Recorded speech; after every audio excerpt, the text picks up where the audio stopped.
Imagine you're a college student, and you've only recently started cooking for yourself. That's the situation Theodore finds himself in.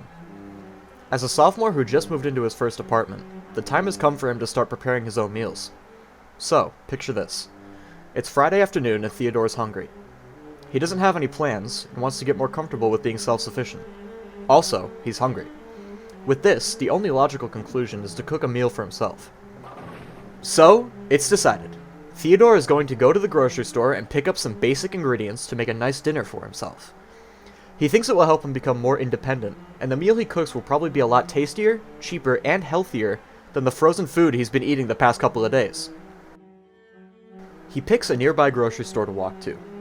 It's only 10 minutes away and has good reviews online.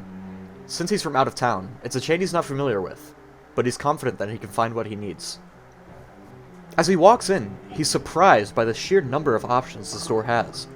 The aisles seem to stretch on endlessly in every direction, but luckily, there are signs above each aisle that say what they have. Using these, he quickly locates where he needs to go to find the first item on his list, rice. He picks out 2 options from the shelf and quickly loses the confidence he walked in with. In his hands are 2 bags of rice, yes, but which one is the best option for him? One of them is bigger and more expensive, but he's unfamiliar with the kinds of rice he chose, and finds the nutrition labels difficult to understand. This feeling brings him to experience dissatisfaction and confusion, as he wants to make the best choice for his needs but doesn't know how to figure out which option fulfills his criteria. Because of this, he settles for the cheaper one in hopes it goes well for him. The rest of the time he spends shopping, though, he has a nagging feeling in his mind that he made the wrong decision. He thinks to himself, what if the other kind of rice was better, and I wasted my money on an inferior product? Then, he wonders if there could be a better way to shop and compare between 2 or several options, so he can pick what product is best for him.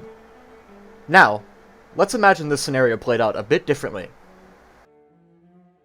Instead of wondering which product to buy, Theodore instead goes to the end of the aisle, to one of the designated tablet stations, and looks up his item.